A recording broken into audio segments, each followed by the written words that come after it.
Good afternoon. If we can begin, we have arrived at the last session of what has been so far very interesting, very inspirational debate, and I am sure that we will spend the next half an hour and a half in this spirit. The topic of the last panel is Eurobonds, the Green New Deal, and other European solutions. So I think we will continue very much the debate which was prompted before. We have an excellent panel that brings in a lot of experience in science, in research, in real life, in real financial life, and also in politics. So we are very anxious to hear from the panelists. Our first panelist is Mr. Marshall Auerbach, research associate with Levy Economic Institute. And Mr. Auerbach brings in a lot of practical experience in bond management, working for Madison Street Partners and PIMCO, which is very important in this market. Right. The floor is yours. Thank you, Mr. Chairman. First of all, Jamie, thank you for inviting me. I apologize for my somewhat slovenly appearance. My bags are in Boston. I came here.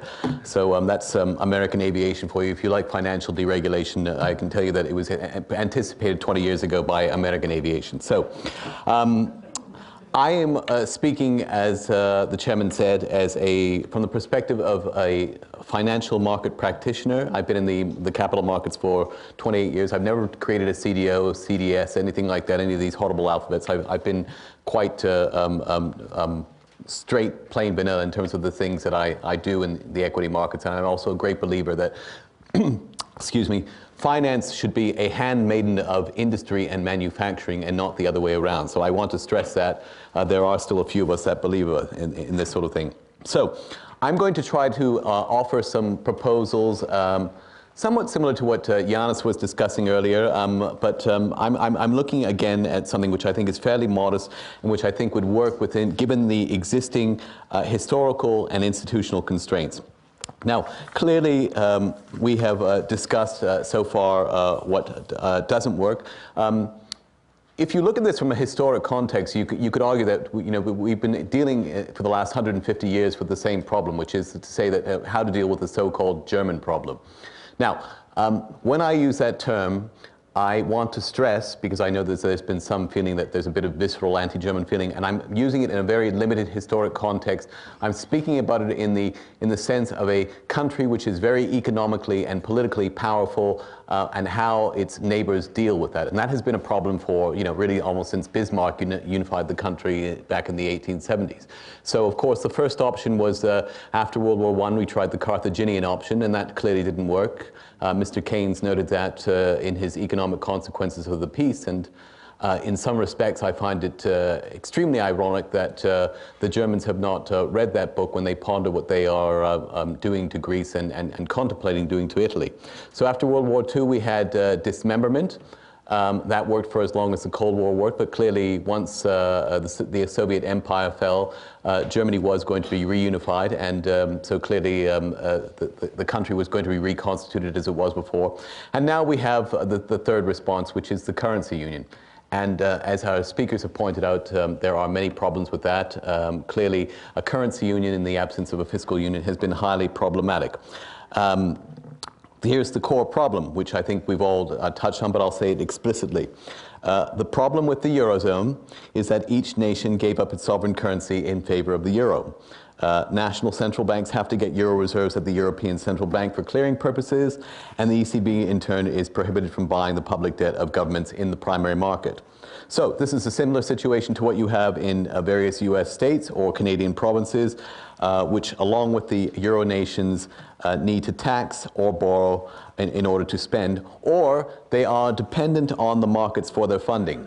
So, if the markets do not believe that a country or a state or a province is financially solvent, they will shut them down. That's basically what's happening so far. You can have individual states that might have wonderful credit ratings, or Canadian provinces, but clearly the reason why they have wonderful credit ratings and are able to borrow at the rates they do is because they have the backing of a unified fiscal authority. Now, the more recent proposals, as Yannis has eloquently pointed out, such as the EFSF, don't work for a variety of reasons. I couldn't have described it better. It is an elaborate CDO. It's a monoline. Think about it in terms of AIG trying to guarantee the credit default swap market. It just wasn't possible. When AIG ran out of money, then clearly the whole thing wasn't going to work. By the same token, without the involvement of the European Central Bank, you cannot see how a facility like the EFSF is going to work. The European Central Bank can create euros till the cows come home. They keep talking about going broke. It's an absolute absurdity. The reality is, unless you have the European Central Bank ready to use that bazooka, as Paul de Grauw has called it, then there is no credible backstop. And the markets will eventually find that out. That's evident. It's already been evident in the last few days, to the extent that Italian bond yields, for example, have risen above 6%. So there is already a querying of the credibility of this facility. Now, why do you ask, do they have it in the first place? Well, clearly it's because the ECB doesn't want to take on any quasi-fiscal functions. It's become a political fig leaf for the ECB. But the reality is that this is the only supranational entity around. This is the only entity that creates euros. This is the only game in town, and I think we have to recognize that fact. And that is the problem that we have to deal with. Now, longer term, I accept that we need to go to some sort of fiscal union. I'll use the Canadian example because I'm Canadian, and so I'll put in a plug for my country, and also because whenever I talk about a United States of Europe, everyone always assumes that you're speaking of the American model. Clearly, that upsets a lot of people, but Canada is one of these nice, harmless countries that everyone seems to like, so at least I hope so. So let's take my country, Canada, for a minute. Imagine that you've got the two largest provinces, Ontario and Quebec. Imagine that they were independent countries. If this were the case, their debt burdens would consist of their existing debts, plus their respective shares of federal debts. That's about 23% of GDP for Quebec and about 40% for Ontario. Their capacity to repay those debts would be determined by their respective tax bases and also each province's nominal GDP. Now, remember that also the provincial authorities are responsible for healthcare and education. These are two of the largest components of government expenditure in Canada. So if you added those onto Ontario, for example, you would have a debt profile somewhat similar to that of Portugal.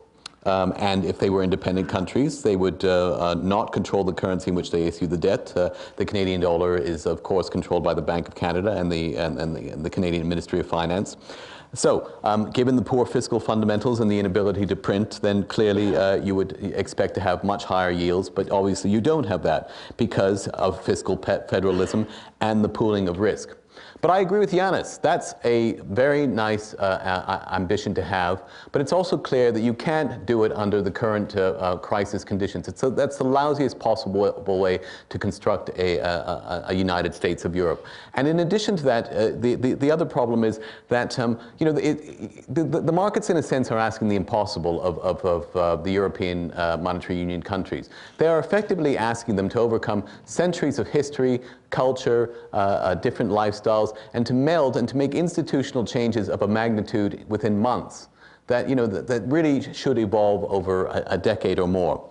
So you can't realistically look at that as a serious short-term possibility. So what are the other potential possibilities? Well, clearly with the stresses in the system right now, there has been talk of renewed talk, I would say, of a two-tier Europe.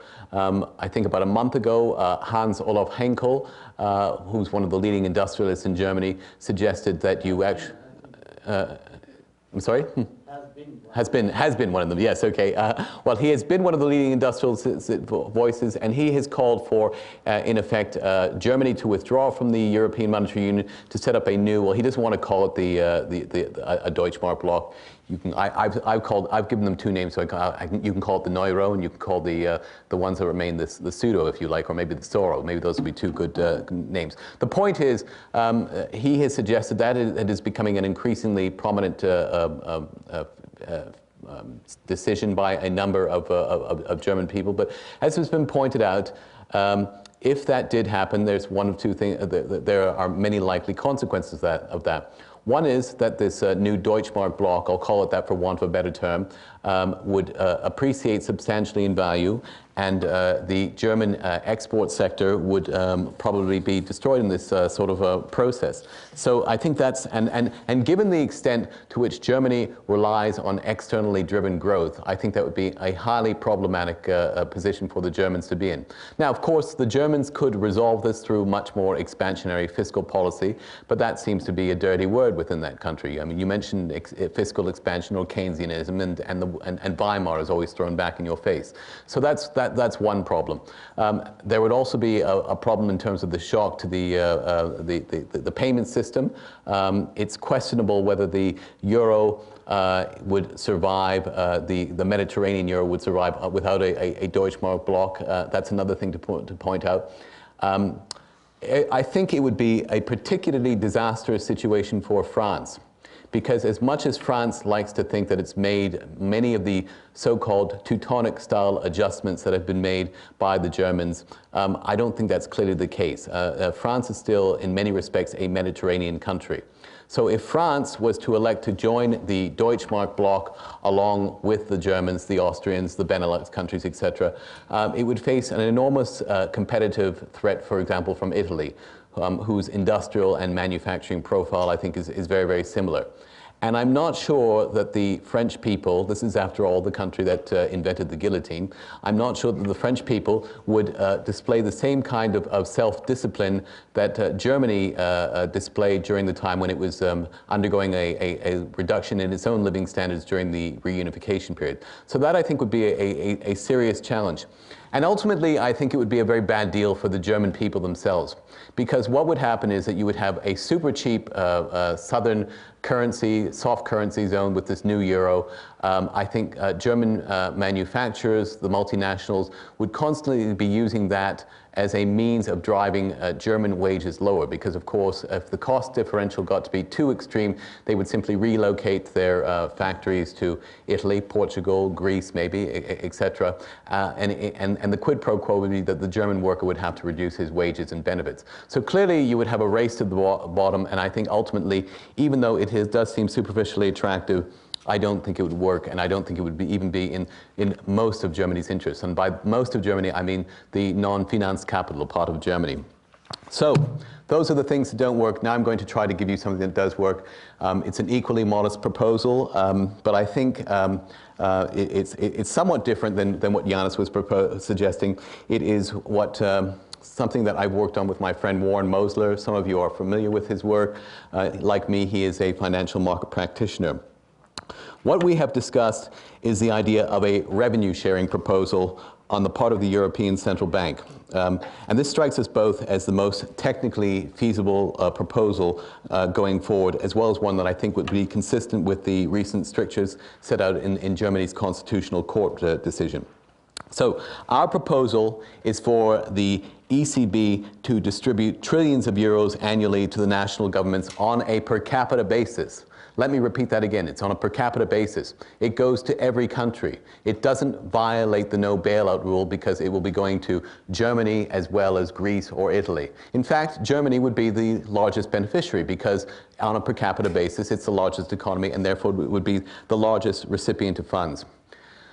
The question is going to arise, I'm sure, what about the legal constraints? And I have to say, I have researched this question, and I've spoken to people who helped to design the Treaty of Maastricht, and I can assure you that that treaty is not as legally black and white as many people suspect. In fact, I think that the Treaty of Maastricht was deliberately designed with a series of ambiguities to sell it as much as possible. Yes, it is true that there's for example, there's a permanent no bailout rule. There's also strictures against credit subsidies, etc. But there's also, for example, an ECB financial stability clause in that treaty, which I think could be where you can justify the use of this kind of a proposal.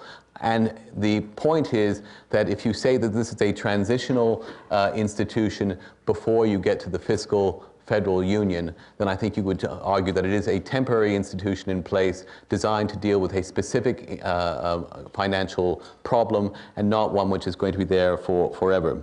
Now, it's important to note a number of things. One is that, is it going to be inflationary? And we would argue it's not, because the trillions of euros distribution don't actually add to aggregate demand or inflation. What we are proposing is that they be distributed to the national central banks, and the national central banks in turn use that to retire public debt.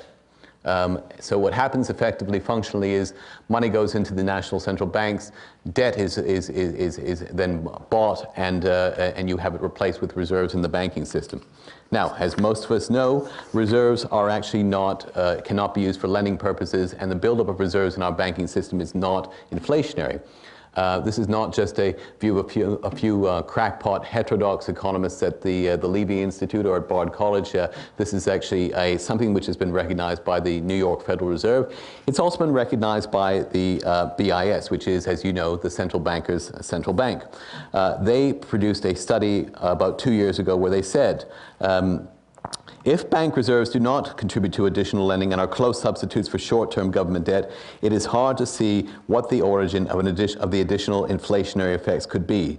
The impact on aggregate demand and hence inflation would be very similar regardless of how a central bank chooses to fund its balance sheet policy. For example, it is not clear how inflationary pressures could be more pronounced in a banking system that keeps its liquid assets in the form of overnight deposits at the central bank compared to one that holds 1 week central bank or treasury bills. That's not me, that's the BIS. So, I mean, I think you would all agree, it's a fairly orthodox, that is the voice of financial orthodoxy. I think one of the problems that we have when we discuss these proposals is that there are two distinct, but they are fundamentally related problems. We have a problem of national solvency, and we also have a problem of deficient aggregate demand. The two are often conflated, but they are actually distinct problems. And really, you want the ECB to deal with the problem of national solvency, because once you deal with the national solvency issue, everything else begins to fall into place. Greece clearly cannot survive when 2-year money is 85%. And the reason that 2-year money is at that level right now is because people think rightly that Greece is unable to fund itself. It's going to go bust. If you eliminate the perception and the belief of insolvency within the markets, then the markets in turn will start to lend again. And they will lend, and they will do so at rates which are far less usurious. Now, yes, you could arguably say that the European Central Bank could continue its bond buying operation, and there's nothing inherently, from an operational standpoint, problematic about that, in the sense that the European Central Bank could continue to buy as many bonds as they want, set the price, they could do it for as long as they wanted, and really that in itself could solve the problem. But the proviso always is, in the case of Europe, that they do so on the proviso that the fiscal austerity packages are being implemented as a quid pro quo for buying these bonds. So I liken it to someone who suffered an accident, he's been hit by a car, he's broken all his bones, he's gone into the hospital, he's been put on a drip, gradually the bones begin to heal, and he's able to walk again, then the doctor comes along and smashes the legs again. It's like that film Misery, you know, and so he gets put, the legs are broken again, but they stay on the drip, so they stay alive, but really the treatment becomes dysfunctional after a certain point. So, I often liken the idea I've suggested to a rights issue. Imagine that a company X, for example, has a debt-to-equity ratio of about 200%. And it can't get funding from the market because the market thinks that it's about to go to the liquidators. Well, let's say there happens to be a Warren Buffett or some other investor out there, or group of investors that miraculously decides to fund these companies. Let's say they manage to get off a 1-for-2 rights issue, and lo and behold, the debt-to-equity ratio is lowered to 50%. well, at that point, it becomes a much more attractive funding proposition, and it can go back to the capital markets and maybe issue its own bond issue, or maybe issue some more equity, and it can start to grow again. The point is, once you get out of this perception of national solvency, you are also able to avoid the strictures of the ECB and able to find some way of growing again. And as I say, I don't think it has the same kinds of political complications as many of the other proposals that are out there right now, because you already have an ECB, it already creates the euros, it doesn't bail out it doesn't violate the no bailout clause. It's a temporary facility. And I think in regards to what would be politically saleable in Germany, I think you can even achieve some headway there as well. Because what you have right now is a situation where you've got a number of rules which are routinely violated by all of the countries in the Eurozone. The most prominent of that is the Stability and Growth Pact. Now, I think most of us here, being brought up in the Keynesian tradition, would probably say that the whole idea of a Stability and Growth Pact is a ridiculous idea. And that's true, okay? So let's take that as a given. We'll leave the economics out. But the reality is, it was the buy-in for Germany. There was no way that Germany was going to agree to joining the Eurozone without the Stability and Growth Pact. And in some respects, if you have the revenue sharing proposal that I've suggested, you need to have some sort of control in place, because otherwise you get a potential race to the bottom where the country that spends the most is in effect rewarded for doing so. So there is a sort of built-in moral hazard unless you have the Stability and Growth Pact in place as well. So the way you sell it to the Germans is this. You say, okay, the European Central Bank will credit these accounts, but these national central banks have to operate within the provisos of the rules that we set up.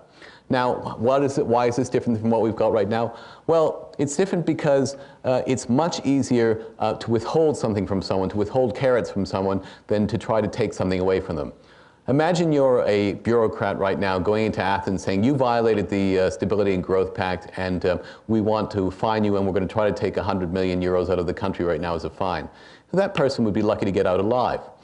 By the same token, there was obviously no credible threat to any kind of country that was routinely breaking the Stability and Growth Pact beforehand. What I'm suggesting is a way that you could make the rules more credible, and at the same time you could contain the contagion impact. Because if you said, for example, that, okay, Greece, we're not happy with the way that you're dealing with your tax evasion problem, we think you're being lax on that, or your politicians aren't holding up to your end of the deal, therefore we're going to withhold our distribution to you. But that doesn't mean you have to withhold distributions to, say, Portugal or Ireland, which means that you can minimize the contagion effect. And realistically, that's all that we're concerned about. I mean, look, I think what's happening in Greece is a national tragedy. But let's be honest. If the Europeans felt there was a way they could cut this country loose without there being a contagion effect, they would do so. And I say that in a brutally honest way, not because I would applaud that sort of a proposal. So that's the guts of the proposal. I'm sure that you will have many questions and try to tear it to pieces. I think it's equally modest, to paraphrase what Yanis was saying earlier. But my point is, it works within the existing institutional framework, and it also works within the existing political constraints that we have to deal with today. And therefore, I think ultimately it is something that could be acceptable. Now, if you think that's too radical, think of the bond buying operations that we've had over the last several months. I mean, a few years ago, I was at a Levy conference, and the idea of the European Central Bank buying bonds up in the secondary market was suggested by one of the other speakers. And I remember sitting near the front of the stage was a member of the European Central Bank Committee. He was German, and he was shaking his head vociferously at that idea. And I followed it up with him afterwards, and he just said again, they couldn't do it, it would be inflationary. Well, of course, what's become unthinkable has become a routine, and lo and behold, we haven't had Weimar. So I think what today is unthinkable might be changed when it's forged within the context of a mounting and growing political, economic, and social crisis. And with that, I will leave it and hopefully stay within my time frame. Thank you very much. Thank you. Our next speaker is Dr. Oliver Giovannini, Assistant Professor of Economics at Bard College. Dr. Giovannini teaches and conducts research in microeconomics theory and policy, and he is very much preoccupied with the crisis, Great Depression and 2005 crisis. Thank you very much. Thank you very much. So first of all, let me thank all the people that are responsible for this wonderful conference for today, the Center for European Studies, the LBJ School, and especially Jamie Galbraith, who it's been said many, many times today, I know, but Jamie has this gift of organizing important conferences, but also very timely conferences. Actually, Jamie, I have something for you here. I don't know if you read this wonderful piece of information called The Onion, the newspaper, and the headlines for today is, "Nation finally breaks down and begs its smart people to just fix everything." I'm not making this up. You have a copy here. You can pick your copy outside. I just picked up mine. Now, I have to start with two confessions. The first one is that Marshall said something very important about France, and actually, as my last name does not indicate, I am actually a French citizen, and I spent 30 years of my life back in France. And there's one point that I can actually confirm about what Marshall said, which is that look at France. Look at what's going on in France also. It's not only just the peripheral countries, but also the situation in France warrants a lot of attention. And I think that so far in this wonderful conference, France did not get that much attention as much as it should. Marshall said that actually France was very much of a country which is much more Mediterranean as opposed to German, and I think this is very true. France actually tries to pretend to be German and tries to imitate Germany, but in some respect, in a lot of respects, actually, it is much more like Southern European countries or peripheral countries. And even if right now the problems are mostly located in the periphery, I think that there's already signs with Société Générale in particular and different political things going on in France that France is also very fragile and maybe the next domino. The second comment that I want to make is that it is somewhat hard to come after 6 hours of talk like this and try to come up with something quite original. So instead, what I thought would be much more effective would be actually to highlight certain points that I think were important, in my opinion, but also to stress others that did not, I think, receive as much attention as it should. My talk in this sense is going to be organized along picking up some threads here and there and just highlight what I think is important. I'm going to highlight 5 or 6 points here. First of all, I very much like the way that the conference has started with Terry Givens in the first panel this morning, who was saying that people like the idea of Europe, but not the reality of Europe. Europe is a political creation before being an economic one. And this is very true. One of the reasons why Europeans actually distrust Europe, this is something that actually Jamie Galbraith explained in his introductory remarks just before Terry, actually. And Jamie set the tone of the conference, and Jamie said that this crisis is something that is not so much of a debt crisis, but this is a crisis of cohesion.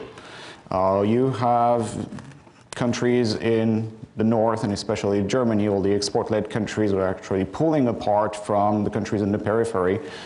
And in normal circumstances, this wouldn't be a problem. The problem is that all of this is happening in Europe, and we have a common currency and a fixed exchange rate system, and well, this creates problems. And in addition to that, the main problem here is that there is no specific institution, or there's no specific, there's nothing that actually prepared for the possibility of a crisis or of an asymmetric shock, if you want. Now, I don't think that you can understand the crisis if you don't understand Europe in the first place. And there are several points that I want to make about Europe. The first one is quite easy. The first one is that Europe, or the crisis in Europe, is really something important because Europe is so much bigger. This is a big economic region of the world, and if anything happens in Europe, actually, I don't know exactly what's going to happen. I think we have a panel about all of this tomorrow if Europe falls, and the possibility of this fall actually is something that is absolutely frightening. We don't know what's going to happen in Europe in itself. We don't know what is going to happen in the other regions of the world, because it is highly doubtful that actually the crisis in Europe is something that is going to remain in Europe. This is also especially important because there's millions of lives in Europe, and it's nice to talk about, you know, the ESSF, the different institutions in Europe, but let's talk about really the lives of the different people. And here I can sort of speak of experience, because once again I spent 30 years of my life in France.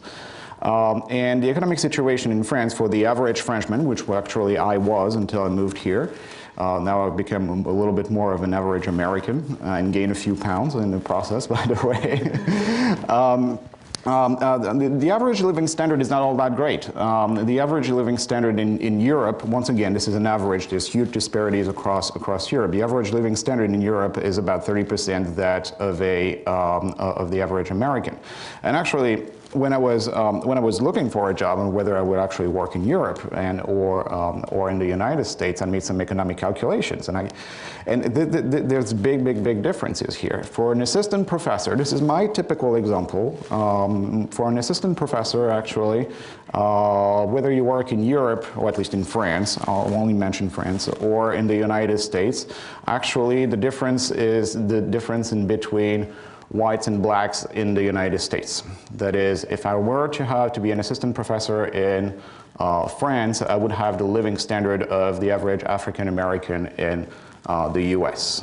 So what I mean by all this is that Europe is a big continent, and there's a lot of people involved, but also the living standards are much lower than that of the US, and the possibility of a crisis, much bigger than what we have actually so far, is frightening, because this is already a very fragile continent.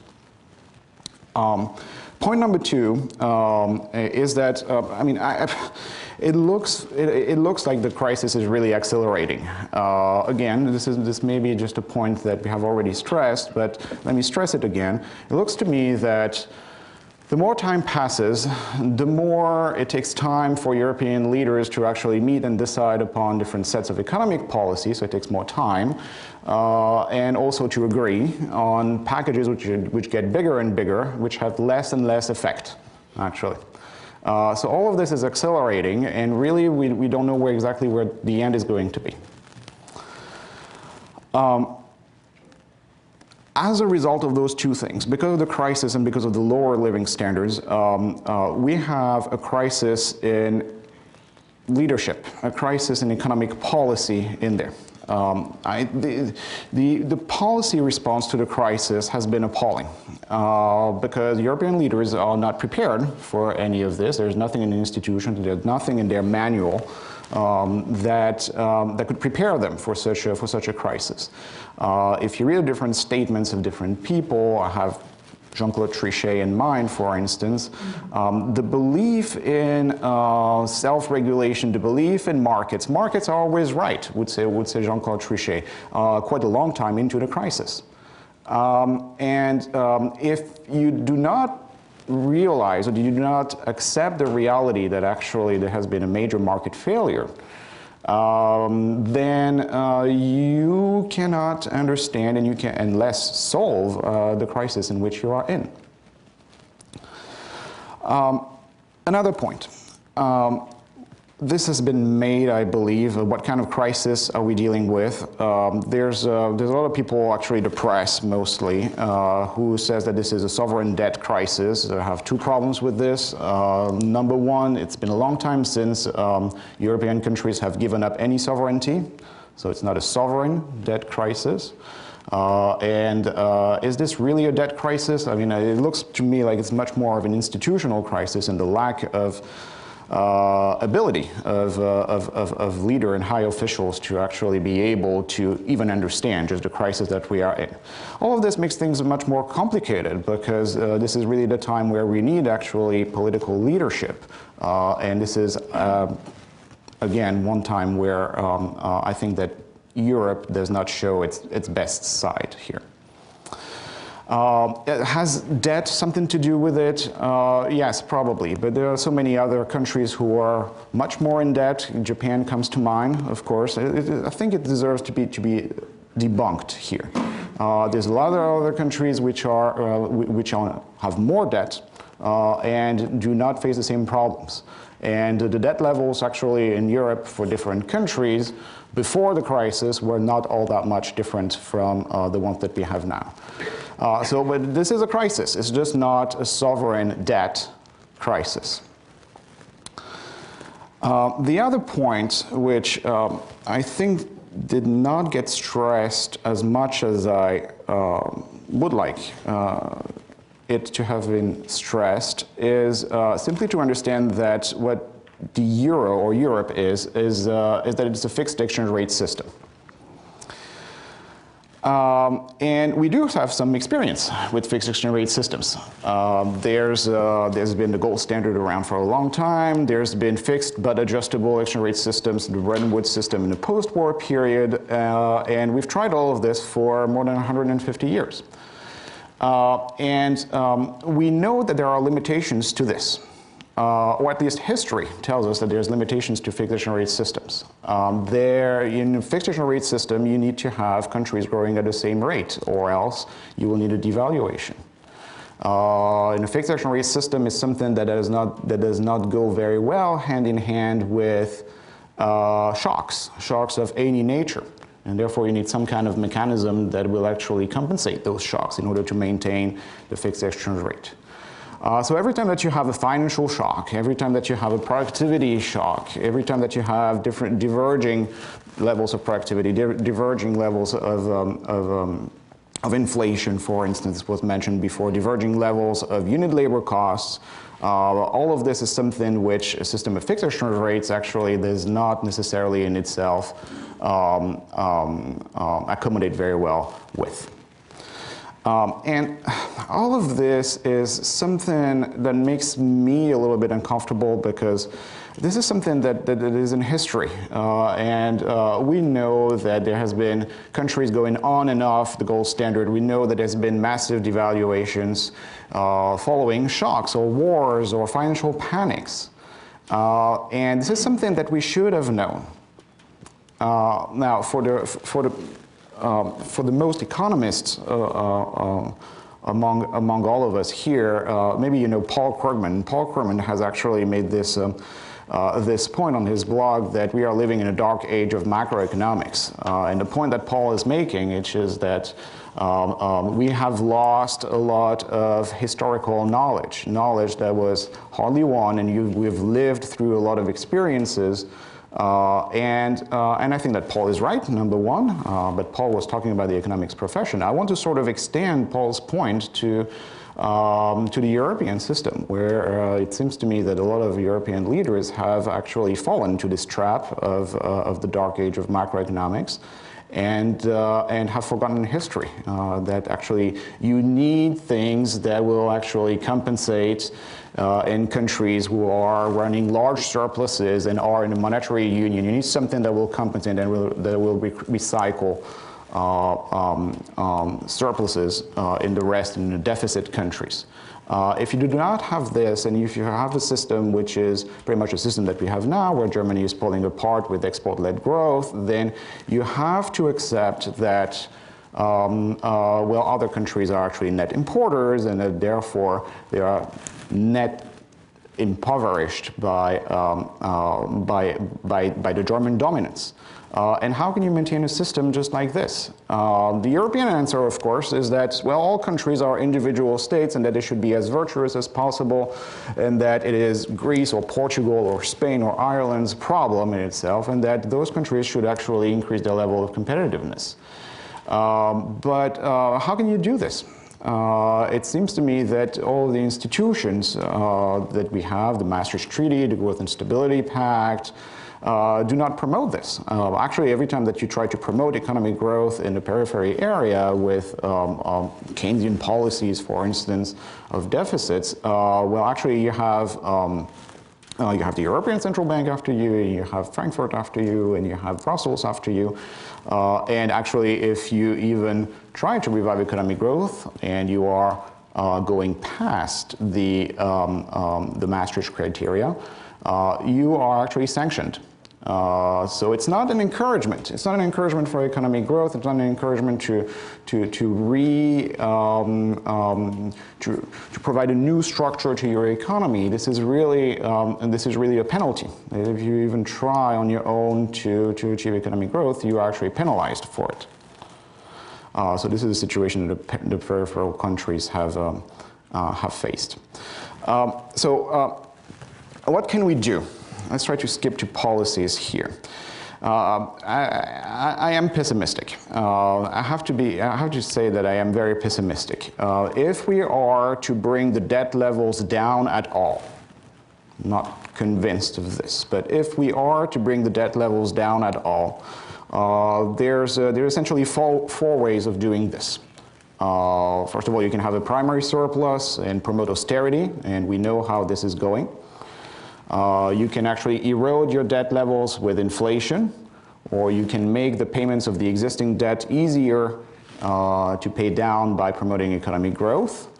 Or finally, you can try to reduce the interest payments by lowering the interest rate.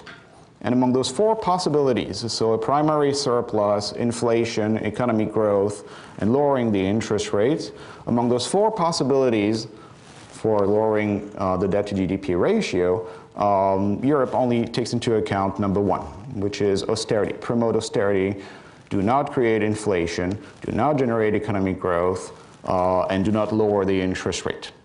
So that means that countries who are in a situation of debt, actually, or excessive debt, as judged by whomever wants to be the judge on this, is that those countries are facing very strong headwinds here. Interest rates are relatively high, especially in real terms. Inflation is very low, economic growth is very low, so there's no other possibility outside of austerity. And we know how this is working. So we have to get out of this. That's my opinion, that we have to get out of this system and change it. If we want to maintain this wonderful project, which is the European construction, I don't see it possible with the existing infrastructure and political leadership that we have in Europe. We have to think outside of the box, if you want. And so we had two wonderful proposals, one by Marshall and one by Yanis. I am not that much of an expert into the details of all of this. It seems to me that what we need in the first place is something that actually can be quickly implemented. There's something that would not be judged unconstitutional. So a plan that wouldn't, because again, the crisis is accelerating, so we have to think quick and act quickly. And then what can we do? If we are to overthrow the current behavior and the current system to make something that is more workable, and if we want to think outside of the box like I think that we should, well, I mean, there's plenty of possibilities. I mean, the European Investment Bank here is something that comes to mind. But one way or another, we have to provide more solidarity to this Europe. That is, the countries who run surpluses have to actually be more generous with the countries who run deficits. And, well, okay, how about, I'm just throwing out ideas here. This is something that we have to think about after Europe has been stabilized by any kind of emergency plan that we can put in place. Over the medium term, right afterwards, we have to change the course of events. So how about new infrastructures? How about a European-wide system of social security, for instance, European-wide system of unemployment insurance? I mean, all of those things seem to be deeply stabilizing, and this is exactly what Europe actually needs. Now, just to conclude, it seems to me that the only monetary union that has succeeded in history is the United States.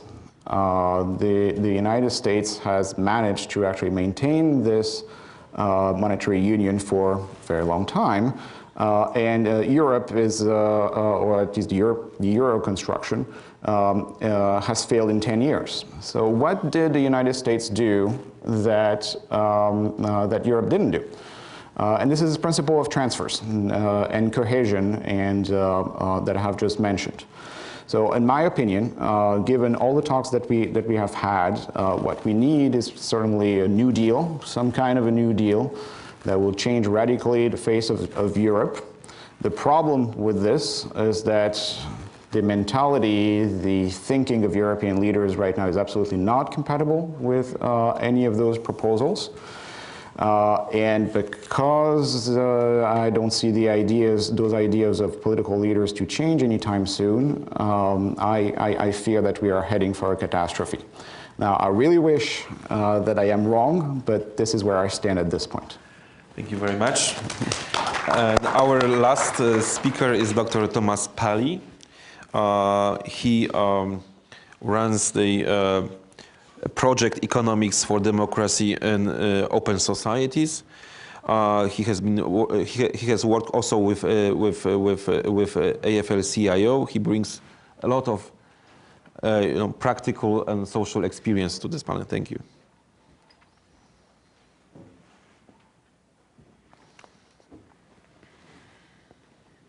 There it is. Sorry. You. Great. Well, good afternoon, everyone. And let me echo my fellow speakers' thanks to Jamie Galbraith for inviting me to participate in this very timely conference. Again, the word timely. Now, I have a tough job this afternoon because mine is the last talk. I suspect you're all very tired, and some of the things I will say have already been said. But I hope, however, that I can put a new spin on them and deepen your understanding. What I'm going to do is present a paper, basically a paper that I circulated in February of 2011. And it sort of outlined my view of the crisis, which is that it is due to the flawed design of the euro. That flaw is the lack of a central bank that can act as a government banker. At the time I wrote this paper, and why I was interested in it was actually I put a couple of op-eds in the Financial Times Economists Forum in 2010, developing some of these themes. The crisis was being talked about as a debt crisis. And my argument is that there was a deeper cause to the crisis, which is that the euro is a flawed monetary system. And I'm glad that I think that idea has now become part of the debate. The proposal that Marshall just put forward is a very close to the proposal that I put forward in this paper. Let's go forward. The crisis started as a private sector debt crisis. Roll back the clock now, remember, 2008, 2009. But it has now jumped the line and become a public sector debt crisis.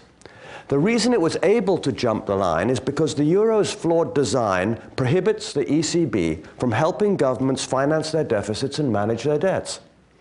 The Eurozone crisis has therefore taken the form of a public debt crisis. Let me see if I got that. How'd I go one more? Yeah. But that is the symptom rather than the cause. However, this appearance as a debt crisis has created a dangerous economic and political situation. That is because neoliberal political elements are looking to exploit the appearance to push an agenda of fiscal austerity and an attack on the social democratic state. If successful, this neoliberal agenda will be disastrous. Fiscal austerity will deepen the crisis because deficits are needed at this time of demand shortage to escape the crisis. Fiscal austerity will do nothing to strengthen government finances, and it will only further undermine tax revenues. And the neoliberal agenda, if successful, will destroy the social democratic state, which in my view is one of the great economic achievements of the 20th century and is essential to shared prosperity in the 21st century. My message today is that it is not enough to douse the flames of the crisis by measures such as blue bonds or euro bonds. But instead, we must fix the underlying design problem in the Euro's architecture, or else it will keep creating regressive political and economic pressures. So to do that, we need to diagnose the problem properly, and that's what motivated this paper in the first place. We need to identify the solution, and then we must use the crisis as an opportunity for reform and not for retreat. The euro was introduced in 1999, which was the high watermark of neoliberal economics. The neoliberal political project aimed to diminish the role of the state and enhance the power of the market. This neoliberal goal is reflected in neoliberal monetary theory that guided the euro's design. The theory argues that the role of the central bank is to control inflation and the exchange rate perhaps, but there should be complete separation between the central bank and government finances. By adopting this theory, the euro's architects intentionally changed the monetary fiscal balance. Previous national monetary systems ensured fiscal dominance, whereby central banks served governments. The new euro system instituted central bank dominance, whereby governments were stripped of access to their own central bank that could help them finance budget deficits and manage interest rates on the government debt. How did the euro do this? It did so by creating what I call a detached central bank. The concept of a detached central bank is fundamentally different from an independent central bank. A detached central bank is prohibited from buying government debt. An independent central bank distances its decision-making from government. And actually, I'm not so uncomfortable with that, by the way. But it is allowed to purchase government debt. Both the Federal Reserve and the Bank of England are significantly independent, but they are not detached. The ECB is detached by design. The old national banking systems made European governments masters of the bond market. The euro's architecture makes bond markets masters of national governments. Under the old system of national money, central banks played a key government banker role by helping manage the government debt and finance spending, including, by the way, helping with financial sector rescues. The euro's neoliberal architecture cheats Eurozone countries of such assistance. We can see this by comparing Eurozone country experience with the US and UK. The Federal Reserve and Bank of England have lowered interest rates to near zero, have helped finance private sector financial bailouts, and have helped finance budget deficits at rock bottom interest rates. European countries have not had none of that assistance in this crisis. Spain has a fiscal position that is not so different from the US and UK, yet its bonds are under attack. The euro's architecture means governments no longer have a central bank to back them, and that leaves national bond markets open to speculative attack. The problem of bond market attack is easy to understand if one thinks of a multiple equilibrium model of the bond market. A country can be subject to speculative attack that causes interest rates to jump, which can then trigger a self-fulfilling cycle. That is because high interest rates raise the burden of debt, making it more likely the government will default, which then justifies high interest rates. The flaw in the euro system is the ECB is not allowed to intervene in the bond market and help governments under a speculative attack. That is the fundamental flaw this time around. Without a central bank, governments are reduced to the same bond market standing as provinces, which Marshall pointed out, or large corporations, which is exactly what the euro's architects intended. In effect, the euro solved the problem of exchange rate speculation that previously afflicted the Eurozone countries, and that's a good. But in its place, it introduced the problem of bond market speculation. Now, in my view, the euro is a good idea because it provides transactions and pricing efficiencies. And it also solves the problem of exchange rate speculation, which was very serious for European economies, which are small and open. We should not forget that. The problem is the ECB is legally unable to intervene and protect national government bonds. Now also, I actually believe that that prohibition is appropriate, as the ECB should not give special treatment and intervention subsidies to individual countries. If it did so, that could establish dangerous incentives. Countries would have an incentive to engage in populist fiscal policy, knowing the ECB would come to their rescue. And that would result in monetary instability. Everyone would basically, every politician would have an incentive to basically let the checkbook loose.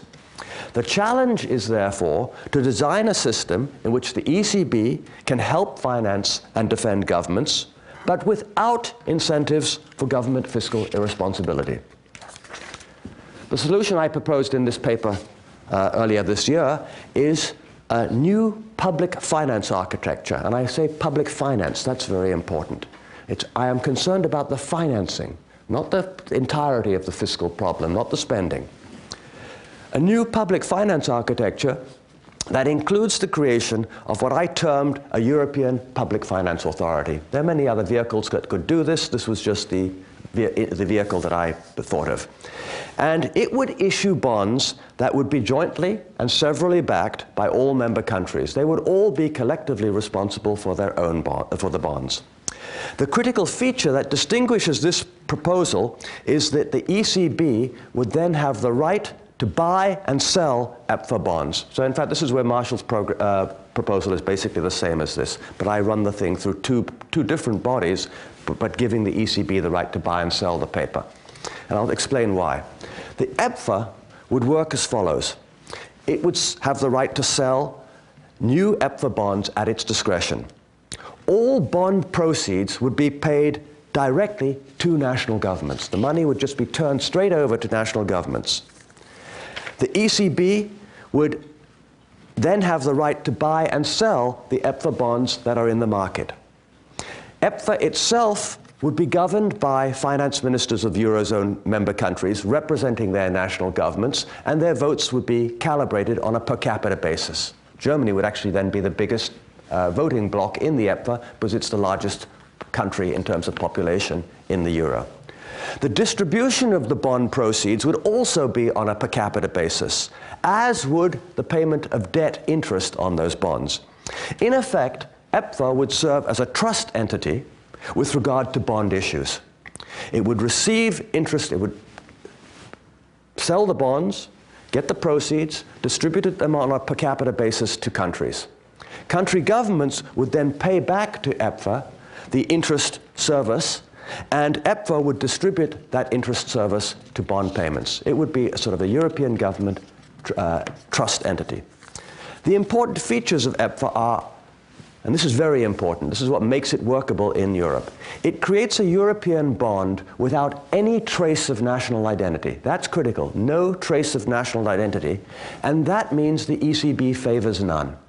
If a bond has any trace of national identity, the ECB ends up subsidizing that country. That's what's wrong with the blue bond proposal. That's what's wrong with the Euro bond proposal as I initially read it. I think that people have been updating it in response to comments, I suppose, over time.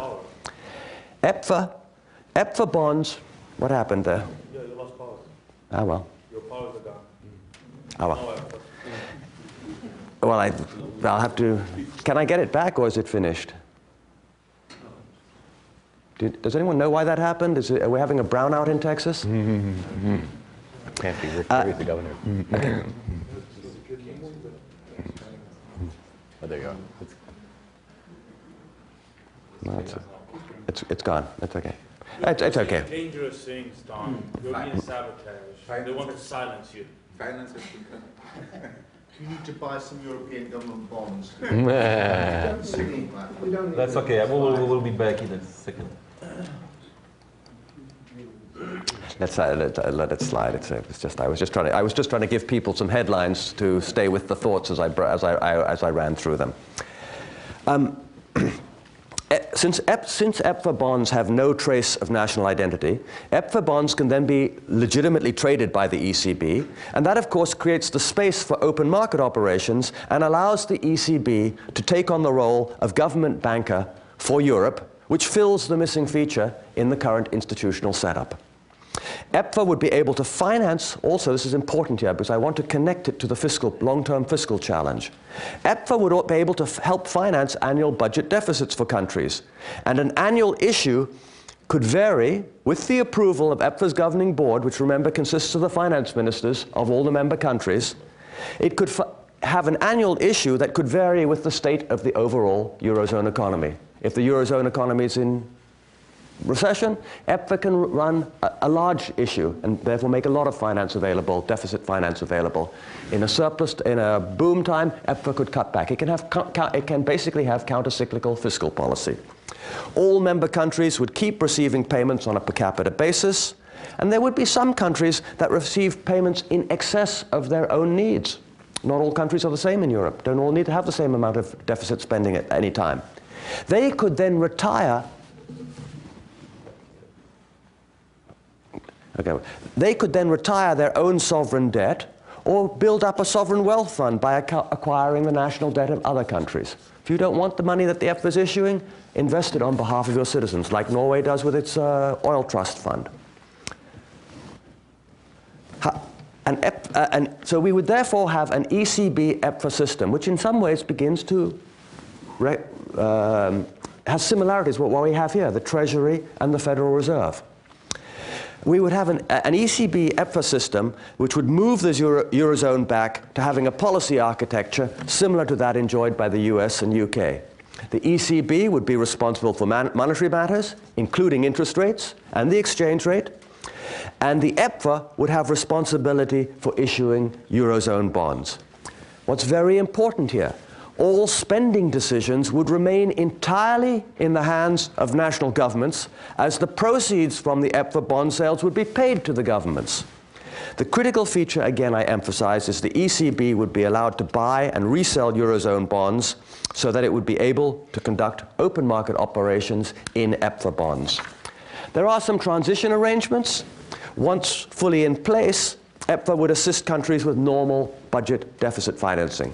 However, there would be an initial transition period in which countries would be able to swap national debt for EPFA debt. That would have to be an open market transaction. EPFA would basically buy existing national debt and then sell EPFA bonds, or would sell EPFA bonds first and use the initial proceeds to swap out the existing national debt. The transition process would work as follows. In step one, EPFA would sell bonds and use the proceeds to buy country bonds. So it doesn't have a Kunibut problem here. Those purchases would again be done on a per capita basis. So you'd be retiring debt, existing debt all around the Eurozone on a per capita basis. Again, countries with little national debt, like Luxembourg has none, they would just be credited with EPFA bonds to offset their excess EPFA liabilities. And they could do with them as they want. If they wanted to sell those EPFA bonds and switch them into some other asset, that would be fine. There's also more in the paper I'm not going to go on here. I do think that countries might have needs over and above what the collective entity, EPFA, decides to finance with debt. There could be then a second type of bond, a national bond, that's not collectively guaranteed, and that would then send a signal to the market about the state of that country, because the EPFA represents the European average. And you might, and I do in the paper, talk about having a bankruptcy procedure of the sort that you talked about, Giovannini, and I think it was Kruger's proposal, that could be applied in Europe. So let me conclude here. The real problem is the Euro's neoliberal design and the lack of a government banker. That creates bond market conditions that expose countries to public debt crises. The solution is to create a European public finance authority that issues bonds without any trace of national identity that the ECB can buy and sell. There is no need for fiscal union. Nothing here I've talked about fiscal union. We may think it's a good thing, politically, ethically, in terms of our values, even possibly in terms of improving European economic performance. But in my view, it's way beyond where European electorates are today, and we don't need it. There is no fiscal union in this proposal. What we need and we should talk about is financial union. This is a financial union proposal. Now, absent this solution, what I said at the beginning of this talk, Europe is going to be afflicted by continuing financial turmoil that makes it look as if governments are fiscally irresponsible. That is going to drive disastrous austerity economics and tragic neoliberal policies that target the social democratic state. It is critical we get people and politicians to correctly identify the real problem and to recognize the solution. Now, one last point. What I'm proposing here will not restore prosperity. The issues that Jörg Bibo talked about, and I believe Heide Flasbeck talked about earlier today, still remain there. Those restoring prosperity, this is a policy to ensure stability and maybe help towards prosperity by allowing some deficit financing through EPFA. But the deeper problem about restoring prosperity, and also Marshall talked about it, is we need macroeconomic policy reform because we have a fundamental aggregate demand problem that is driven by systemically bad macroeconomic policy. So that requires the type of reforms we talked earlier, macro policy reform for prosperity, but EPFA and monetary policy reform for stability. Thank you. Thank you very much, Dr. Kali. Perfect time management. Thank you. Well, we have heard a bunch of new proposals, revenue sharing proposal, new public financial architecture, and new deal for Europe. Now the floor is open for discussion. Let me collect a few questions. We'll go, please. Yeah, Yanis.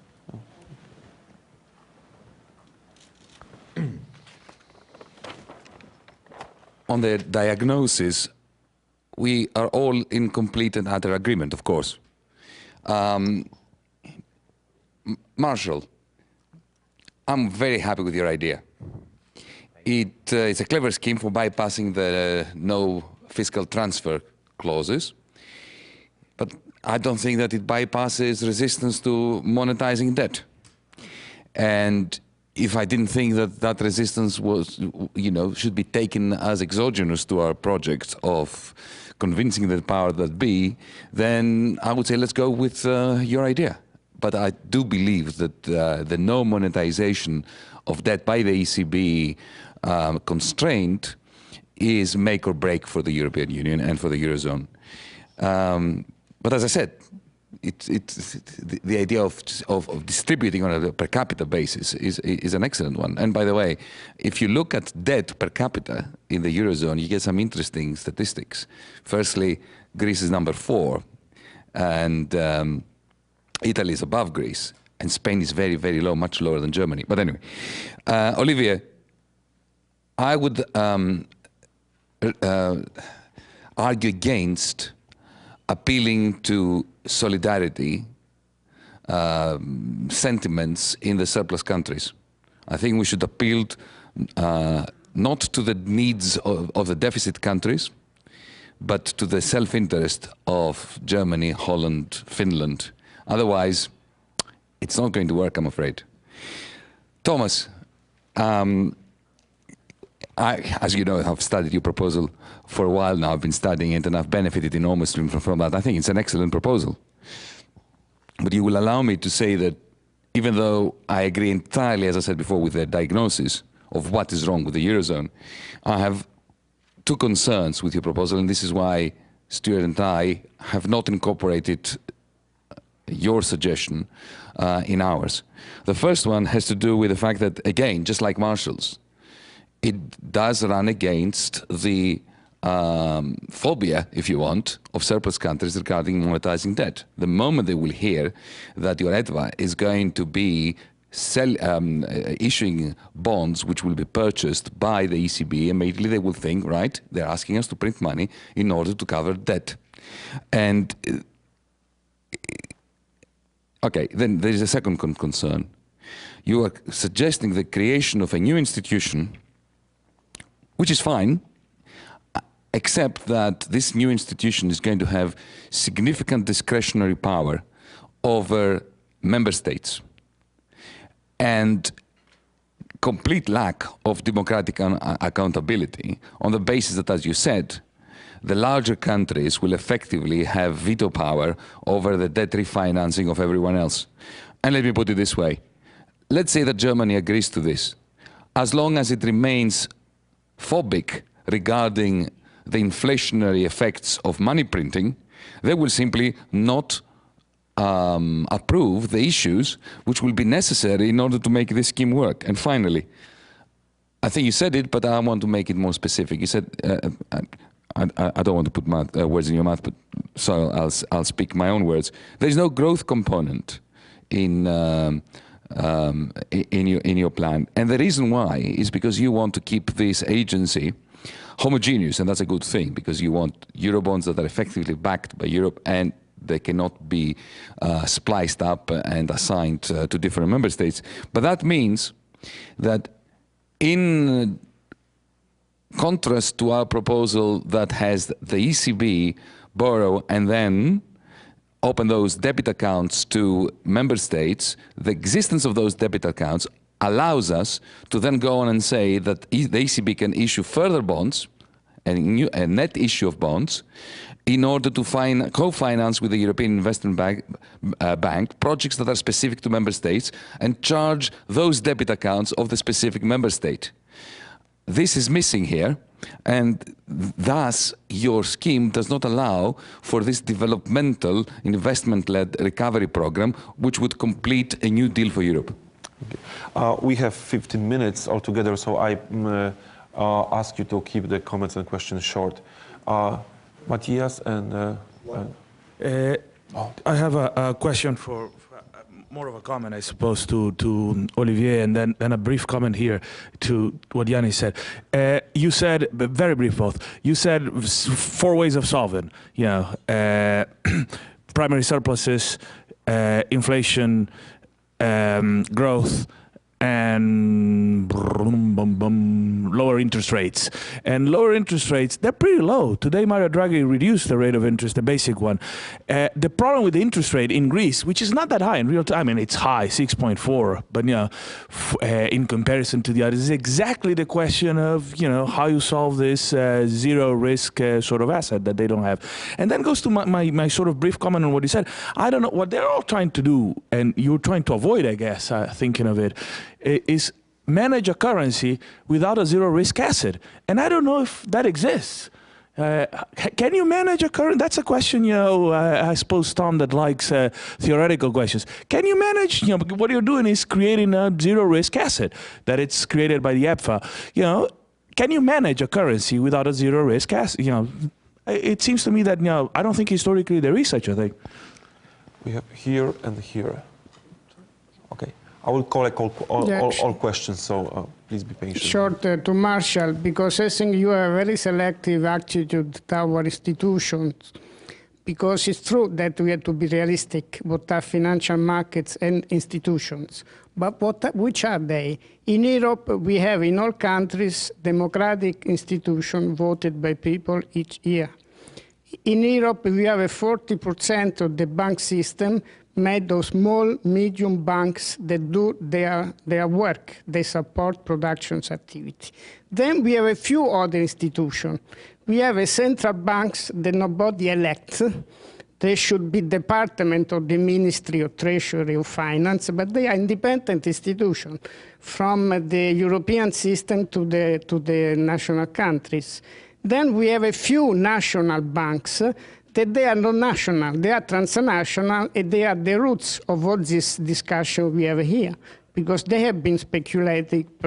Then we have rating institutions that are not, by the way, Europeans, and they should be suited because they make inside trade. So they violate all the rules of normal activity. But you don't talk about this. You are worried instead how to make them satisfied. But of course, they will never be satisfied. That's their job, that's their role. So I think we are wasting time to convince them. We should reinforce a credit system based on the part of the credit system that is real. We should reinforce political institutions democratically elected. On this, you can rebuild an Europe that can also do the plan that you were exposing excellently, and also the Greek and the Holland colleagues were exposing. But this needs a recreation of Europe, a restructuring of Europe. I would very much like the panelists to have a chance to respond. So please be very brief in your questions. Here, and there, and yeah. So free. Yeah. Thank you very much. Listening to the excellent speeches done, I thought that other Euro solutions were you are a bit short on other Euro solutions. What is, I thought, the basic problem in the case of the Euro crisis? It's the same we had in Latin America. Walter Wriston's famous dictum that countries will always repay worked until countries did not repay. Then you had the idea that a AAA country such as Greece in the Euro community would always repay. At the end, it didn't. Well, yes, it had AAA. It doesn't have any longer. No, that's not true. And we had the same in the East Asian crisis. Now, what we need is a mechanism, a signal that countries, too, will definitely not always and under every circumstances repay. We need an international insolvency for countries to signal right from the start to those who are prepared to lend to countries that they should watch out. The second thing is, to avoid the Ireland problem, one has to stop the present automaticity nearly that the state is always financing or bailing out if there is a problem in the private sector, such as in the Irish banks. This has to stop, because otherwise, if these two things do not stop, you always have an incentive for investors to go on investing, hoping to be bailed out, which sometimes realizes, otherwise might not realize. And there are laws needed how to dissolve banks if necessary. In Germany, there's a new act. It's not old enough yet for me to judge how it will be implemented, how it will work out, that tries to go into this direction. One should go further in this direction. And the last point, one has to restrict the power of credit agencies. Now, what is Europe doing? The opposite. If you read, for instance, the appropriate homepages of the EFSF, they said, yes, they got AAA, and they even mentioned by name 4 agencies, one until then unknown Canadian, that was apparently given a good rating to Greece for a long time. And the other 3, at least, were those who rated AAA certain papers in the US. Now, if this is a recommendation that they say those who rated American housing junk AAA are rating us AAA too, I don't think that's the right way to find a solution to the Euro crisis. Thank you very much here and there, and that would conclude the list of questions. Very short comments to the 3 interventions, which are quite on the right track. Our friend Warren Mosler said in Europe only 0.0001% of the politicians understand the situation, and I think he is too optimistic. First, as Olivier says, we are maybe given too much emphasis to the financial crisis. The financial crisis in Europe is the veil of the total collapse of the Eurozone real economy from a very long time. And why? Because to prepare the forthcoming European Union, at least since the mid-70s, governments in France and Germany implemented policy completely trying not only to install a neoliberal, but worse, a total re-engineering of society, a total experiment of a society stateless without any kind of social foundations. They accuse the United States of being too soft. Barack Obama is often accused by the French media of being a Marxist or a leftist. And if there is a deep concern, I share Olivier's total pessimistic view on the euro. It is because people are completely despaired, increasing poverty, private investment falling to quasi zero, social expenditures vanish. Solidarity. We must remember that Greece is now treated by the French president as if it were part of the French colonial empire. I'm sorry, we need to... from Brussels are now trying to rule the French state. And third, I entirely agree with the proposals by both Marshall and Tom Pawley. I don't know what means monetization of the debt. All debt is monetized, so either the UCB intervene or I think it should vanish. Oh, we have thank you very much. And Professor Toporowski, and please very brief, and we were almost run out of time. So. Okay, I'll be very, very brief. First of all, to Marshall, your suggestion of distributing a large amount of euros to member central banks to buy, which will be used to buy government debt. You say that this would then be used to retire government debt. Well, actually, it doesn't retire government debt. It simply puts it in the central bank. And I would say that this is what's already happening. The ECB has been buying government debt since last May. So I don't see that this is different to current practice. To Olivier, yeah, he omitted to mention another example of a successful monetary union, and that's, of course, the franc zone, which keeps a large part of Africa in economic backwardness, but low inflation for many years, since 1948.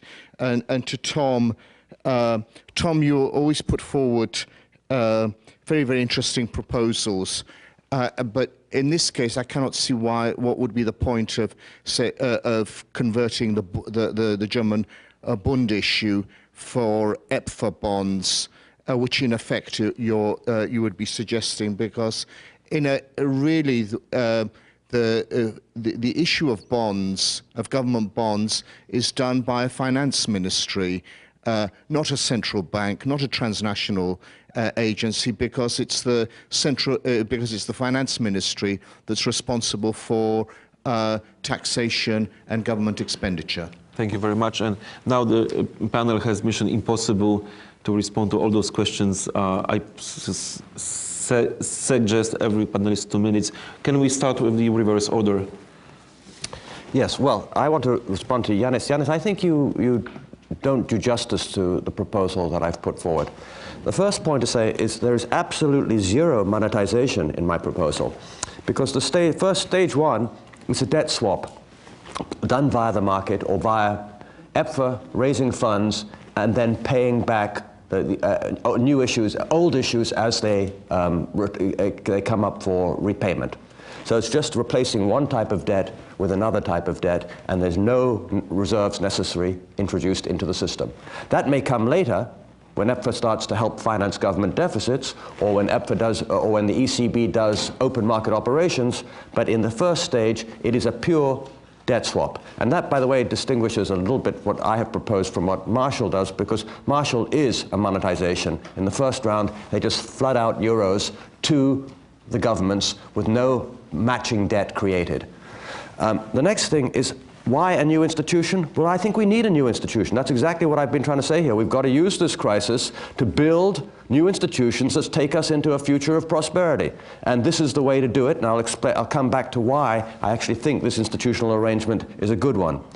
Your claim about democracy, I think it's the exact opposite. This is the most democratic, because EPFA is controlled by the finance ministers who are allocated votes on a per capita basis. There are 300 million people in the Eurozone, or is it 300, 350 million? Germany gets 90 million of that. That's entirely the right democratic representation. Why should Slovakia or Luxembourg have veto power over what Europe does? This is the right way. This is pushing the system in a federalist direction of one person, one vote, or in here it's at least a one person, one vote with representative government. So I think that this is exactly the way to push Europe, by doing things on a per capita basis. That then leads to sort of, is there a growth component? Very much. Why is there a growth component? Because if you start to issue new EPFA bonds, once the debt swap has been done, that money is then paid over to national governments. National governments can do with it what they want. And that's exactly what's powerful about it and makes it democratic. I don't want some European bureaucracy making decisions on spending. If the European bureaucracy can help us finance the system well, then let's go that route. But the spending of money, after all, the governments will be responsible for servicing the EPFA debt and will be collectively liable for it. Therefore, they must retain the right how to spend it. Now, there are three proposals out of here. There's a sort of the EIB proposal, which I hear from your side, Marshall's ECB proposal, and the EPFA proposal. The issues here is about who issues and receives money. I want the thing to run through the EPFA. You basically have the EIB receiving the money, and it's not a national entity. That's a problem. You're receiving money for which voters will be liable, but it's being paid to some European entity, and people in Germany are not going to like that. That's exactly what they object to. I have the governments receiving the money. Marshall has then who gets the decision to issue a liability. Well, Marshall has it done through the ECB that pumps out euro. I say that the governments decide to issue a liability, and then the ECB will have its job of managing interest rates, which is the way that sort of what I think of the primary function of the central bank to be in terms of an open market operations type system. Really, what's that here? I want, in my view, the ECB and the EPFA sort of form a coherent system, and they exercise checks and balances on each other. The ECB can only buy those bonds that the EPFA has issued, and the EPFA can go ahead and issue liabilities, but then it may find the ECB not responsible. Now, one last thing: why does Jan Toporowski asked, why convert the Bund issue? We have to do that. We have to treat all countries equally. If I'm going to be converting Greek bonds into this new EPFA bond, I must treat the Germans the same and convert their bonds, and then throw back the proceeds to the governments to do as they want. Finally, Kunibert, I think that there's no country has ever defaulted on debt issued in its own money. Walter Wriston is only right when countries borrow in a foreign currency, or when they get tied up in a system like our current Eurozone system, where they are effectively borrowing in a foreign currency because they don't issue euro. So, and that, by the way, is a last comment here. I heard it come up at lunch or maybe in private conversations. The one thing we must avoid is getting China involved in financing this ESFF. If Europe borrows from China in renminbi, it will be turning itself into a Latin American country. I cannot fathom how this idea is even being circulated. And I hope at least maybe we can all agree on that today and get that message out. Thank you. Okay. Okay. Please. Just some small comments here. So we have two monetary plans, and what I was the idea that I wanted to defend here is sort of like a fiscal plan. Yanis was very good in pointing out the fact that solidarity is a very bad word, and that indeed a lot of people wouldn't actually accept that, especially not the Germans. But the idea is transfers, but that's not allowed either. I mean, what do you call it? Redistribution? I'm not sure that this would be popular either. But that's the idea. I mean, the idea is that we need something that that will actually provide more coherence and try to prevent divergence of real economies in Europe. I don't think that you can maintain a single currency if you have diverging real economies. So that's my first point. The second point that I wanted to make is that, look, I just thought of this. Probably the fiscal plan position is probably, I would say, the least realistic among the proposals that I've heard. Because this is the hardest. This is really what the European institutions are actually really opposed to. They don't want redistribution. They want individual member states' virtue. That's what they want. The Germans don't want to pay for the Greeks. But I mean, it looks to me that we are in a moment where the current economic model has to be changed. We have to think outside the box, as I said. It looks to me that the austerity plans and the absence of redistribution is not working. So what if we try to put this in place? I mean, it looks to work pretty well in the U.S. And to stabilize things in the U.S. when there's a crisis in California, for instance. I mean, the taxpayers from the rest of the country actually are providing funds and unemployment insurance, for instance, in California, or social security checks. But again, this is. I don't think that this is a very realistic plan, because a lot of institutions and elected officials are opposed to it. And they keep maintaining, despite the crisis, they keep maintaining the very same positions. That's why I'm so pessimistic about the outcome. I mean, look, in the U.S., when the crisis broke, you had Alan Greenspan coming up and say, "I found a flaw." In the U.S., I mean, who can we think of in Europe would come out and say, "Well, I found a flaw in the system"? I don't think that anybody would say that. All right, I really will be quick. This is going to be the last one. So first of all, Kuhn, I totally agree with everything you said about the credit ratings agencies. Don't think it's in the scope of my paper here to discuss it. Likewise, Bruno, you made a lot of excellent points. I had 15 minutes, couldn't discuss everything, so you know, mi dispiace. Jan, you're absolutely right. There is, it is very similar in many respects what I propose to what the ECB is already doing. What the virtue of mine is, it's transparent, it's non-discretionary. You just sort of say a certain amount, and it applies to everybody. What's happening right now is that they're buying Italian bonds, they buy Portuguese bonds, they buy Irish bonds. They haven't bought any German bonds. I mean, it's basically, and it's done at the whim of the ECB. And you are technically right, of course. You're swapping assets effectively. You're swapping a treasury for a reserve. So I excuse the technical deficiency, but I'm trying to make it something that's consistent, and also I think it helps to enhance the rule-making part of it, because I did actually talk about the Stability and Growth Pact. Regardless of what you think about it, I'm trying to provide a way in which that could operate efficiently. It also deals with the problem that Tom raised. You don't want a race to the bottom where everyone who's the biggest spender is able to spend just because they know that there's going to be a check coming from or a credit coming from the ECB. So that's the point I'll make there. Now, I happen to think that Tom's proposals are they're close to mine, and they have a lot of elegance. In fact, in many respects, I think in an ideal world they would be better. But I'm trying to work with the existing institutional machinery. I'm not trying to reinvent the wheel. I don't know what kind of treaty changes would be needed. So, like Yanis, I'm trying to keep this very modest and work with what we've got. So, and as to Yanis's point, yes, there is a possibility that they might be they might deem this to be monetization, and you might have problems with it. The only point I would make is to this: historically, they would be proven wrong in the sense that look, the Fed took the entire shadow banking system on its balance sheet in 2008, and at the time everyone said, Weimar, we're going to have an absolute explosion of inflation because of that. Their balance sheet went from about 900 billion to several trillion. It didn't happen. It never happens because, of course, the ultimately reserves, you can't lend out reserves. You're effectively just taking out of the shadows, putting it into onto the balance sheet. And I would say that By the same token, the bond buying program, as I mentioned in my presentation, when this was first raised at a Levy conference 2 years ago, the ECB said there is absolutely no way we will ever be buying bonds. This would be inflationary. Well, since the first week of August the 4th, they purchased, I think, 22 billion euros, followed by 14.3 billion, 6.6, 13.3, 13.9, 9.8. So that's 13.3 billion per week. That's 71% higher than the weekly purchases that began at May 2010.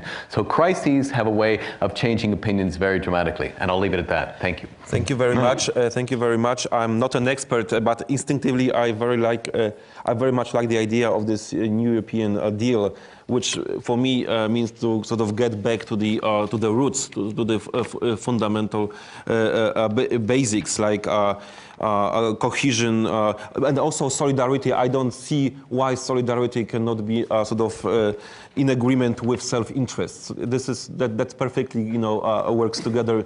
I think so. After all, it was, I think, Paul Krugman in his article in New York Times Magazine who wrote, I just speak from my memory, that Europe has created probably the best model of social equality and security. So this is definitely something to defend on, and I'm pretty sure that going along these lines we can do this in Europe. Thank you very much.